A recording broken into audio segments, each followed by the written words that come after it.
Hi, welcome to Simply Current Affairs.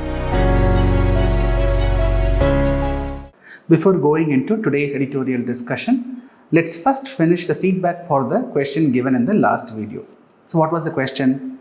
While introduced with egalitarian objectives, India's adoption of socialist-inspired economic policies have become growth inhibitors rather than enablers.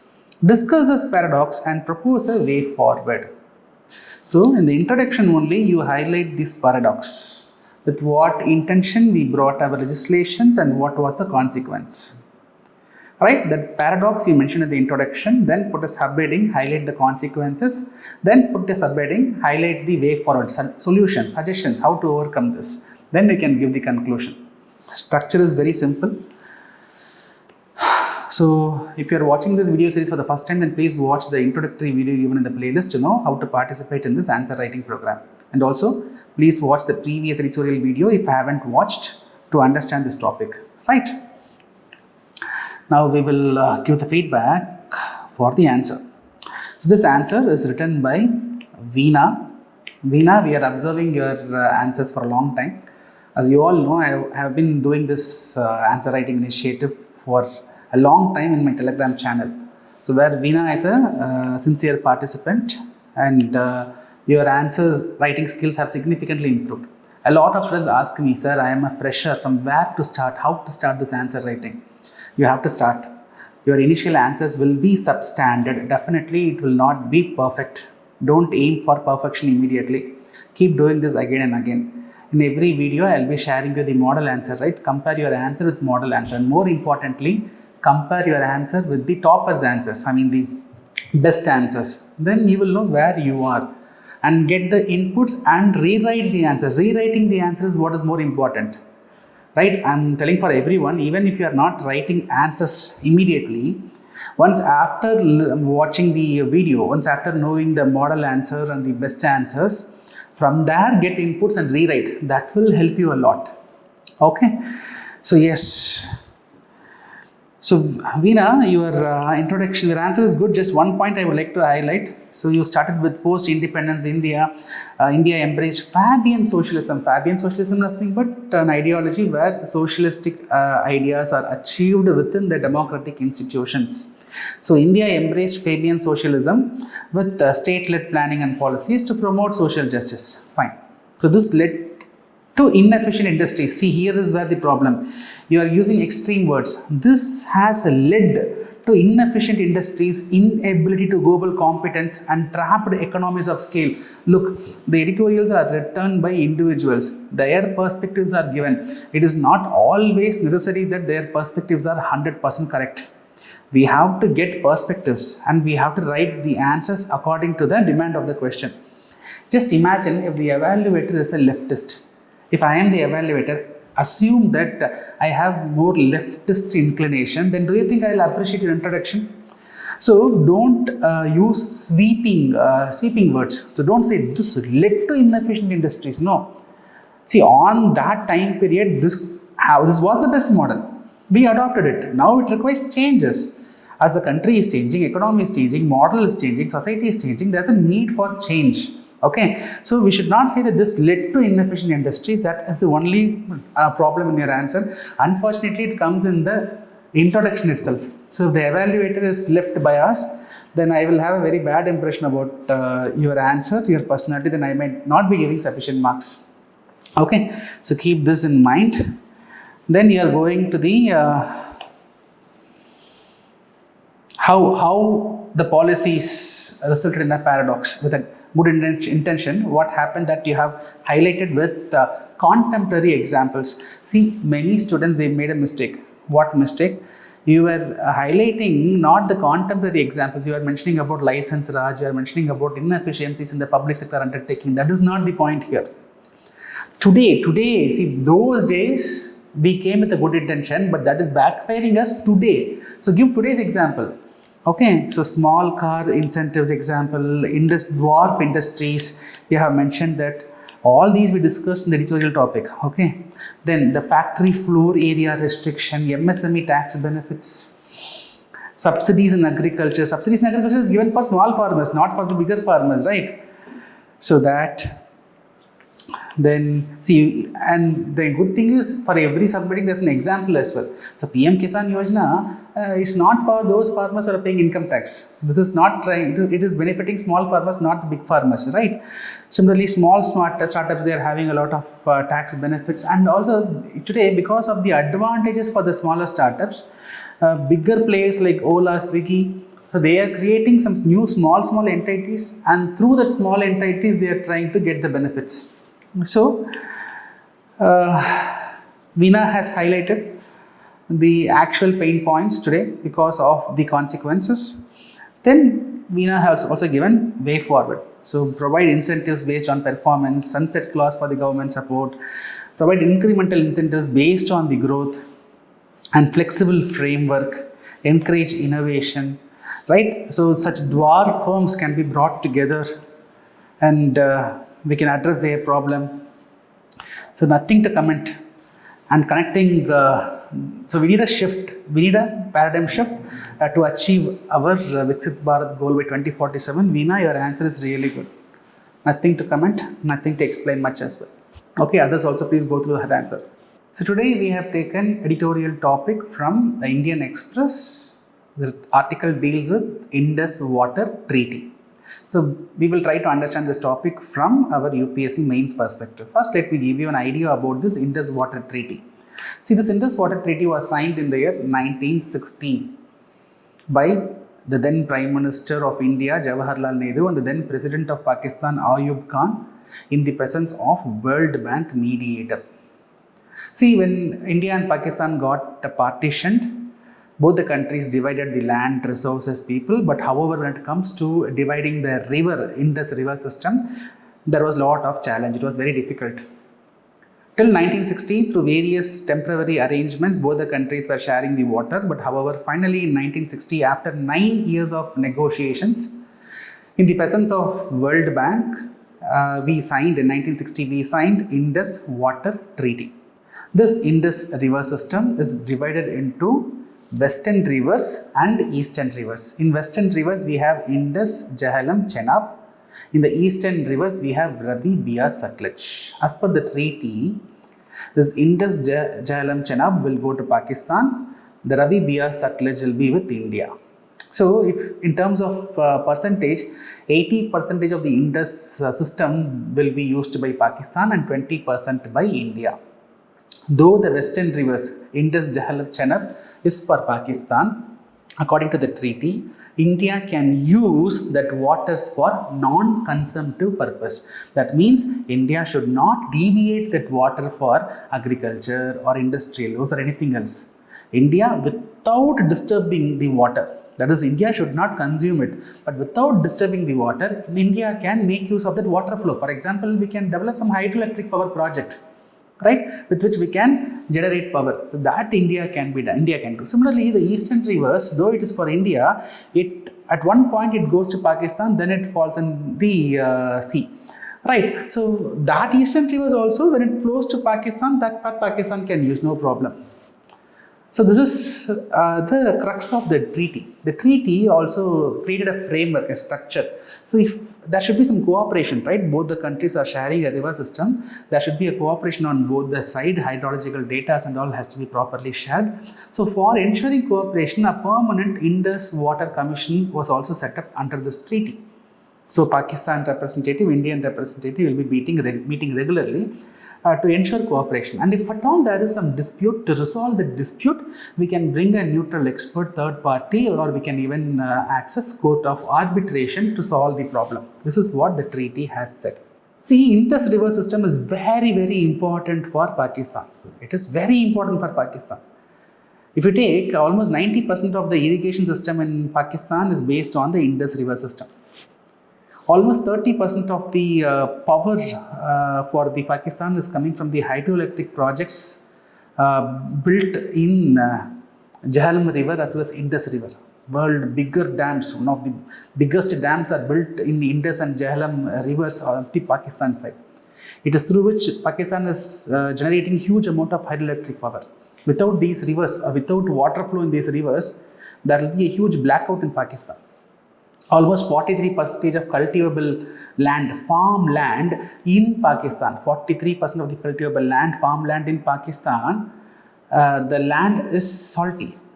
And if the river water is not reaching their soil, then that desertification is going to further continue and further increase, and Pakistan will become a desert.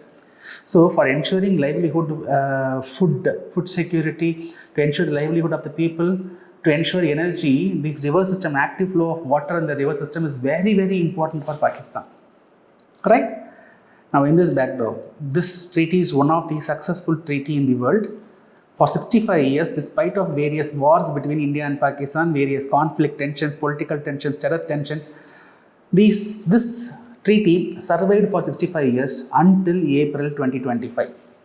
So what happened in April 2025? We all know about the Kashmir Pahalgam attack. So following the Pahalgam attack, India put Indus Water Treaty in abeyance. In abeyance means India suspended this treaty. Now the question comes whether India can suspend this treaty. Can India abrogate Indus Water Treaty unilaterally?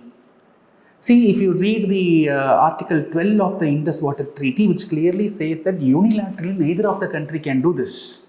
If the treaty has to be terminated, both the countries has to decide. That is what Article 12 of the Indus Water Treaty says. At the same time, when we look at the Vienna Convention on Law on Treaties, Vienna Convention is a law on treaties. That is, it is a global convention. The convention provides guidelines how international treaties between the countries has to be honored.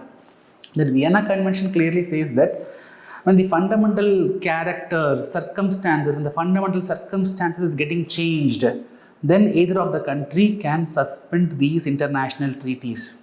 That means Vienna Convention says when India and Pakistan was signing the treaty, the situation was different.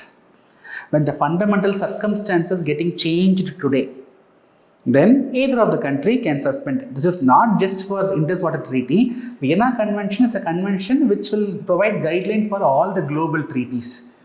See, Article 62 of the Vienna Convention says this point, you can use it in your mains depending upon the demand of the question. If there's some question which is asking you to justify the India's, see, Article 12 says that Article 12 of Indus Water Treaty is not allowing either of the country to abrogate unilaterally. In this backdrop, do you think that what India has done is right? Justify. So if the question comes on these lines, you can use this Vienna Convention point as well. Anyhow. Now, following the Pahalgam attack, the government of India has suspended the Indus Water Treaty. But I would like to give you some more information, some flashback. We will go to 2016. Okay, in 2016, there was Uri attack.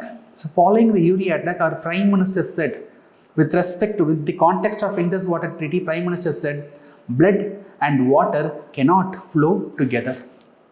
And Prime Minister even set up an interministerial grouping to look into changing the Indus Water Treaty. A ministerial group was also set up to study the possibility of changing the treaty. This happened in 2016. Then following the Pulwama attack in 2019, the Prime Minister the government decided to stop the flow of eastern rivers to the Pakistan. See, eastern rivers is for India only. I also said that rivers eventually reaches Pakistan. So our government decided to stop the flow of eastern rivers to Pakistan. See, we cannot stop just like that.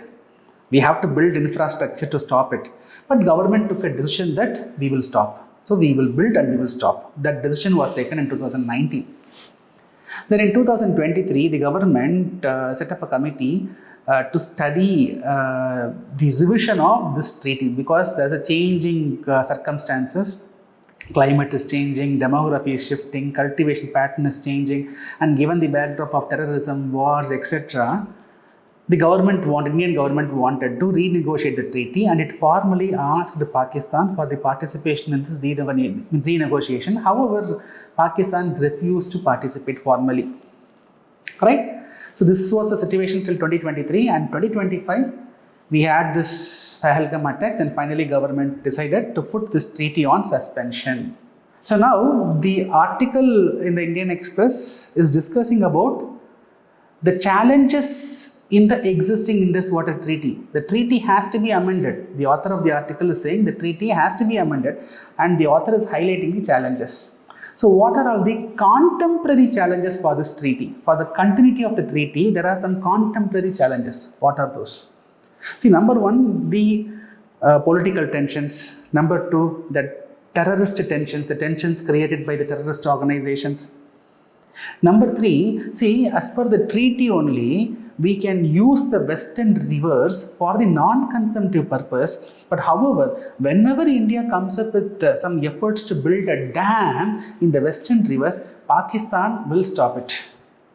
Pakistan say, we have an Indus Water Commission, and through the Indus Water Commission, Pakistan will not come forward to accept our infrastructure plans. Because Pakistan fears. See, Pakistan also has a point. For consumptive purpose, India cannot use. But for the hydroelectric power, generation, if India wants to use that waters, India has to build a dam. If India is building a dam, then we have the advantage of storing it. We will not store, but if at all, if we store, then Pakistan will be affected. So citing these points, whenever India wants to use the western rivers through some projects, Pakistan will block it. So the existing negotiation system is also favoring Pakistan. So we require an amendment to this treaty. Political tension, terror tension, right? The negotiation arrangement is also favoring Pakistan. So because of that, we are in disadvantage. We are underutilizing the western rivers. All right. Apart from all these things, the demographic shift is happening, right? Population is increasing. The need for more water is rising year after year. Along with this, climate is changing. Hindu Kush mountain range, the glaciers there is getting melted. All these Indus rivers, if you take the starting point that goes to Tibetan region, all these glaciers, then there's a meltdown. What happens? There's a we see increased flooding. Right, and that increased flooding can damage the infrastructure, the existing canals, everything can be damaged, and all those things has to be strengthened. And this requires cooperation between both the countries. Erratic rainfall patterns. Recently also we saw the floods in the Punjab, both Indian side, Pakistan side, both are getting affected. And there is another rising issue, siltation. Now, because of this frequent flooding, what happened from the mountain ranges, a lot of silt is getting carried away, and wherever there is dam, at that point, these silts are getting accumulated. The accumulated silts over a period reduces the storage capacity of the dam, and the accumulated silt can become a reason for increased flooding, change in the course of water. So, all these problems has to be addressed.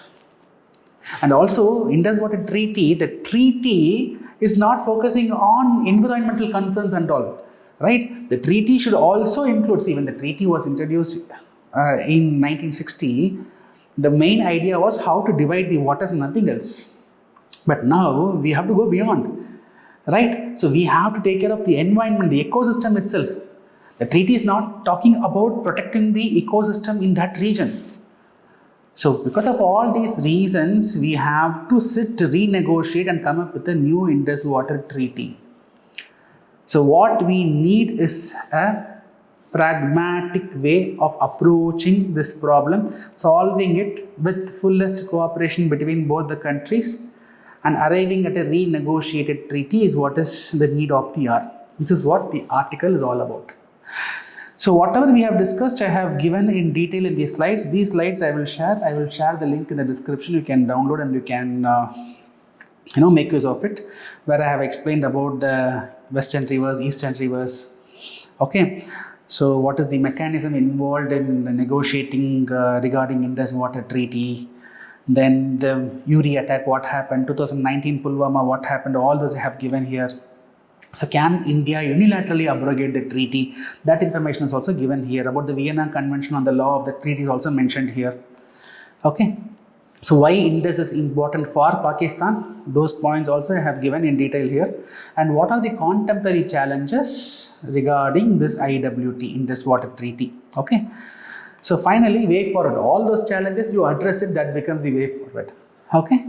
So now, based on our discussion, I'll give you a question. Do you agree with the view that Indus Water Treaty, despite its longevity, has become obsolete in the light of contemporary challenges? Justify your answer. 10-marker question, 150 words, simple question. The discussion contains the answer. So I'm expecting good answers for this question. Right, friends, I will see you tomorrow with another interesting editorial topic. Till then, bye. Take care from Guna Mathivanan.